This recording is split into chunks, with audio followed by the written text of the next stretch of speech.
Hello friends, welcome to nursing villa. मैं पूजा आपकी अपनी फ्रेंड लेकर आई हूँ आपके लिए एक नया वीडियो जिसमें हम पढ़ने वाले हैं स्प्रेन स्ट्रेन क्या होता है। उससे पहले मैं आपको बता दूं दोस्तों, मुझसे बहुत सारे स्टूडेंट्स कमेंट करते हैं कि ये बुक कौन सी है, कहाँ से है। तो दोस्तों मैं आपकी इन्फॉर्मेशन के लिए बताना चाहती हूँ कि सच में मुझे भी ये नहीं पता कि ये बुक कौन सी है। अगर आपको सच में ऐसा लगता है कि मैं कुछ झूठ बोल रही हूँ तो देख लीजिएगा दोस्तों, मैंने भी बड़े मुश्किल से इसको मेंटेन रखा है क्योंकि इसका ऊर्जा पुर्जा उड़ा हुआ है। तो दोस्तों मुझे सच में नहीं पता ये बुक कौन सी है, कहाँ से है। बट जब मैं स्टडी करती थी तो मुझे ये मेरे किसी सीनियर ने दी थी तो मुझे बहुत यूज़फुल लगी। मैंने तभी से सोच लिया था, जो चीज़ें मैंने प्रॉब्लम फेस की है कम टाइम में, मुझे बहुत सारी प्रॉब्लम्स हो गई थी ड्यूरिंग माय स्टडी और मुझे कम टाइम में स्टडी करनी थी, तो मुझे इस बुक के अलावा कुछ भी नहीं सूझा। तो मैं चाहती हूँ कि अगर मेरे को ये थोड़ा भी अगर ऐसे हेल्पफुल किया इसने, इस बुक की वजह से मुझे हेल्प मिली, तो वो किसी और को भी मिलनी चाहिए। और स्टूडेंट भी, बहुत सारे स्टूडेंट जो स्ट्रगल करते हैं, जिनके पास टाइम कम है, लाइक कुछ फाइनेंशियली है तो उनको जॉब करनी पड़ जाती है, फाइनेंशियली प्रॉब्लम की वजह से कोई और भी प्रॉब्लम आ जाती है दोस्तों। तो इसमें क्या है कि आप कम टाइम में भी अच्छी स्टडी कर सकते हैं। इसमें आपको पॉइंट टू पॉइंट चीज़ें मिलेंगी, आपको एकदम मोटी बुक नहीं पढ़नी पड़ेगी। लाइक मैं इसकी दिखा देती हूँ स्ट्रेंथ कितनी है। ये जस्ट पूरी इतनी है और ये मेडिकल सर्जिकल 1 और 2 को कवर करती है, जस्ट इम्पॉर्टेंट टॉपिक्स को, नॉट फॉर ऑल कि इसने सब कुछ कवर कर दिया, नहीं दोस्तों, ये सिर्फ इम्पॉर्टेंट टॉपिक को कवर करती है। यूनिट्स इसमें सारी मिलेंगी आपको, कोई एक आधा होगी जो कि बहुत ही कॉमन होती है, नहीं भी पाएगी, बट ओवरऑल इसमें सारी की सारी जो यूनिट्स हैं वो मिलेंगी आपको। तो बातें बहुत हुई, बिना देरी करे स्टार्ट करते हैं अपना आज का टॉपिक, जो कि है स्प्रेन एंड स्ट्रेन। क्या होता है, डेफिनेशन देखते हैं दोस्तों। A contusion is an injury this soft tissue ligament causes by sudden overstretching, blow, kick और fall। ओके, यहाँ पे क्या होता है दोस्तों, यहाँ पे एक सडन कंट्यूजन आता है, लाइक एक एन इंजरी टाइप होता है। किस में होता है, सॉफ्ट टिश्यूज़ में होता है या फिर लिगामेंट्स में भी हो सकता है। क्यों होता है, इसमें एकदम से क्या होता है, ओवर स्ट्रेचिंग कर देते हैं, लाइक वो बहुत ही ज़्यादा एकदम से, जैसे हैवी एक्सरसाइज में स्ट्रेचिंग वाली हैवी एक्सरसाइज कर लेंगे तो भी हमें ऐसा प्रॉब्लम फेस करनी पड़ जाती है। यहाँ पे ओवर स्ट्रेचिंग की वजह से ये प्रॉब्लम होती है, जिसमें क्या होता है, ब्लो, किक और फॉल, ये सब चीज़ों की वजह से हो सकती है।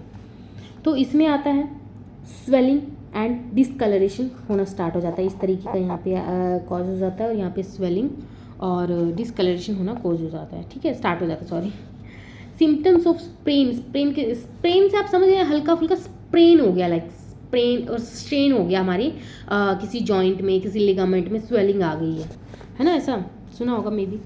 उसके बाद आता है दोस्तों यहाँ पे कॉजेज़ क्या होते हैं इसके, by fall, direct blows, crush injury, motor vehicle collision, sport injury, इन सब की वजह से ये प्रॉब्लम आ सकती है। इसमें हम लिख सकते हैं हैवी एक्सरसाइज की वजह से भी हो सकता है। हैवी मतलब बहुत हैवी, फर्स्ट टाइम में अगर हैवी एक्सरसाइज कर लेते तो हो जाता है। क्लिनिकल मैनिफेस्टेशन, पेन, ओडिमा, ये हमें फेस करनी पड़ती है चीज़ें। Decrease in function, an acute strain में इन्वॉल्व पार्शियल और complete rupture of muscles, swelling, tenderness, increase pain during first few hours due to continued swelling, ये हमें प्रॉब्लम फेस करनी पड़ती है। उसके बाद मोस्ट कॉमन चीज़ डायग्नोसिस। दोस्तों डायग्नोसिस में हम कैसे कर सकते हैं, ऑब्वियसली यार, अगर आप बोन का कुछ भी चीज़ करोगे, मतलब बोन में कोई भी डिसफॉर्मिटीज़ हैं जो भी है, उसका अगर आपने डायग्नोज करना है तो एक्सरे तो आएगा। ऑब्वियस है कि आप ऐसा ब्लड टेस्ट कर देंगे और आपको फ्रैक्चर पता चल जाएगा, तो ऐसा नहीं है ना। तो मैं आपके बता रही हूँ कि अगर आपको ऑन द स्पॉट ऐसा कुछ याद ना आए, तो जब भी ऐसा कुछ बोन्स का कुछ आता है तो उसमें डायग्नोसिस में आप डाल सकते हैं CT scan, x ray, physical examination, इस तरीके के डाल सकते हैं, ठीक है। यहाँ पे साइन एंड सिम्टम्स भी लिखा है। उसके बाद मैनेजमेंट में क्या आता है, ध्यान रखिएगा कि मैनेजमेंट में अब हम जो सेम यूनिट होती है, लाइक हमारी फ्रैक्चर की चल रही है, मस्कुलर स्केलेटल डिसऑर्डर की चल रही है, तो इसमें क्या क्या जो मैनेजमेंट है कॉमन मिल रहे हैं हमें, ठीक है ना, वो ध्यान रखिएगा। Apply ice while swelling is present, ice apply कर सकते हैं क्योंकि यहाँ पे कुछ भी ऐसा ओपन नहीं है, स्वेलिंग है, अंदर ही अंदर है, ओपन ऐसा हमें कुछ भी यहाँ पे बताया नहीं गया। तो यहाँ पे अप्लाई आइस कर सकते, जब स्वेलिंग होती है उस पर आइस कर सकते हैं, आइसिंग कर सकते हैं, आइस पैक अप्लाई कर सकते हैं, निसेड्स ड्रग्स दे सकते हैं जैसे कि एनाल्जेसिक्स। अब हमने प्रीवियस जो पढ़ा था ओस्टियोमाइलाइटिस, दोस्तों अगर आपको ध्यान में होगा तो उसमें जो मेडिकल मैनेजमेंट था उसमें भी हमारे एनाल्जेसिक्स, एंटीपायरेटिक्स ये सब चीज़ें थी।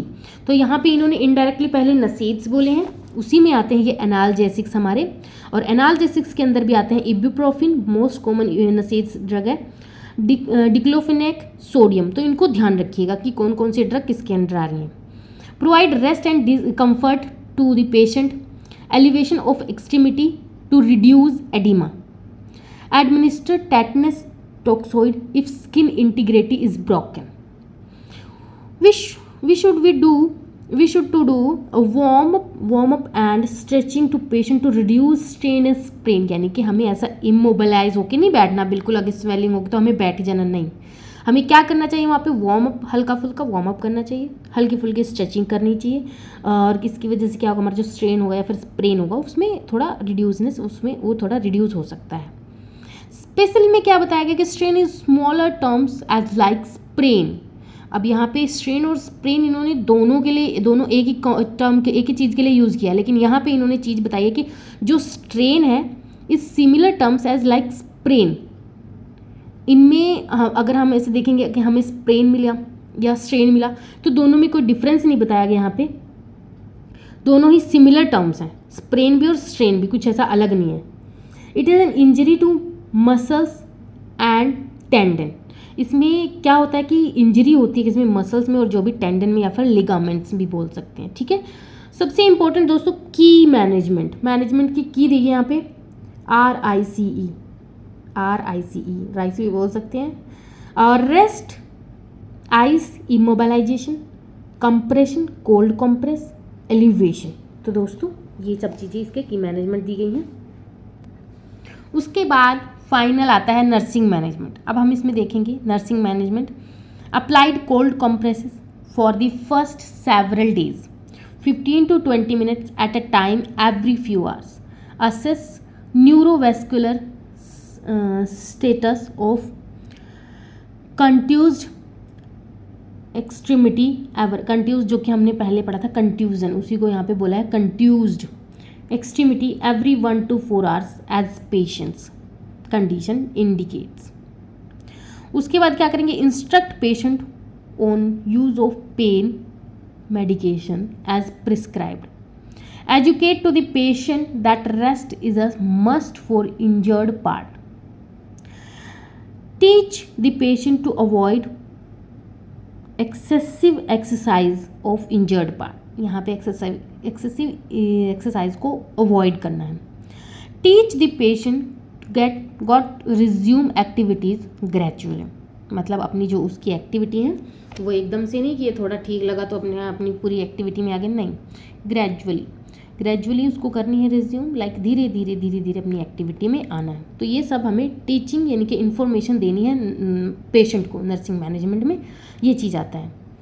तो दोस्तों आज के लिए इतना ही। अगर आपके लिए वीडियो थोड़ा भी यूज़फुल रहा हो तो please like, share and subscribe करना ना भूलें। फिर मिलते हैं नेक्स्ट वीडियो में नेक्स्ट टॉपिक के साथ। हमारे दूसरे चैनल भी हैं जिसमें हम अपनी daily vlog like nursing Pooja and women's health से रिगार्डिंग इन्फॉर्मेशन डालते हैं वुमेंस हेल्थ में। तो अगर आप सब्सक्राइब करना चाहते हैं तो उनके लिंक आपको डिस्क्रिप्शन में मिल जाएंगे। तब तक के लिए bye bye, tata, see you.